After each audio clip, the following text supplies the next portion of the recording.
Hi hello welcome to visa TV. So July 17th చాలా సినిమాలు release అయ్యాయి కదా. ఆ సినిమాల్లో మనం ఈ వీడియోలో ఓ సుకుమారి అనే సినిమా గురించి మనం రివ్యూ చూడబోతున్నాం. కాబట్టి ఈ సినిమా రివ్యూలోకి వెళ్ళే ముందు ఈ వీడియో చూస్తున్న వాళ్ళలో ఎవరైనా మా ఛానల్ సబ్స్క్రైబ్ చేసుకునే వాళ్ళు ఉంటే ప్లీజ్ సబ్స్క్రైబ్ చేసుకొని బెల్ ఐకాన్ని యాక్టివేట్ చేసి పెట్టుకోండి. ఇలాంటి సినిమా రివ్యూ వీడియోస్ మరెన్నో ఎంటర్టైన్మెంట్ వీడియోస్ మీ వరకు రావడానికి ఒక ఛాన్స్ అనమాట. ఇక మనం వీడియోలోకి వెళ్దాం. ఓ సుకుమారి సినిమా జూలై 17th థియేటర్స్లో ప్రేక్షకుల ముందుకు రావడం జరిగింది. ఈ సందర్భంగా ఈ సినిమా గురించి మనం మాట్లాడుకున్నట్లయితే O Sukumari cinema so Thiruveer and Aishwarya Rajesh వీళ్ళిద్దరూ హీరోయిన్స్గా నటించారు ఈ సినిమాలో. అండ్ భరత్ దర్శన్ మనకి ఈ సినిమాకి డైరెక్షన్ చేయడం జరిగింది. సో ఈ సినిమా మన స్టోరీ గురించి మాట్లాడుకున్నట్లయితే ఈ సినిమాలో హీరో వచ్చేసి ఒక పొలిటికల్ ఆస్పైర్ ఉన్నటువంటి క్యారెక్టర్ హీరోది. అండ్ అలాగే హీరోయిన్ వచ్చేసి హీరోయిన్కి ముట్టుకుంటే షాక్ కొట్టేటువంటి ఒక విపరీతమైన ఒక డిఫరెంట్ కైండ్ ఆఫ్ ఇది ఉంటుంది హీరోయిన్కి.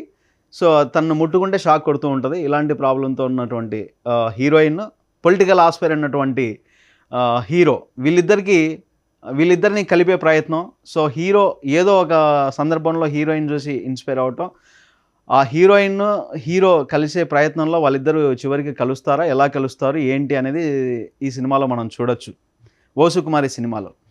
మరి ఈ సినిమా ఓ సుకుమారి సినిమా ఎలా ఉంది అన్న విషయం మనం మాట్లాడుకున్నట్లయితే O Sukumari cinema hero performance, Thiruveer గారి పర్ఫార్మెన్స్ ఎరగదీశాడు.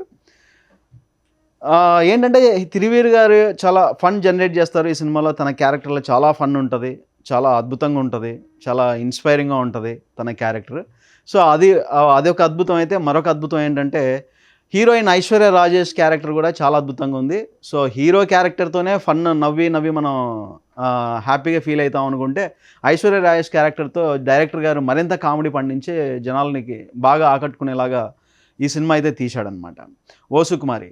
సో ఓ సుకుమారి సినిమా కంటే ముందు తిరువీర్ నటించిన సినిమా పాపం ప్రతాప్ సినిమాలో కూడా చాలా ఒక డిఫరెంట్ స్టోరీ లైన్తో తిరువీర్ వచ్చి ఓ మోస్తారు హిట్ అందుకున్నాడు ఆ సినిమాతో, పాపం ప్రతాప్ అనే సినిమాతో మనం చెప్పొచ్చు. ఇక ఓ సుకుమారి సినిమాతో ఏంటంటే ఇంకొక బెటర్ సినిమా తనకి పడింది తిరువీర్ కెరీర్లో.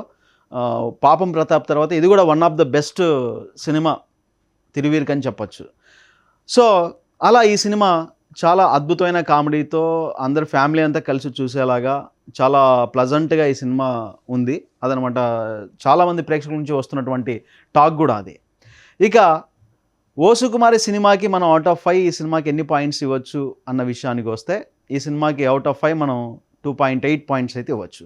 అది ఓ సుకుమారి సినిమా గురించి. Thank you.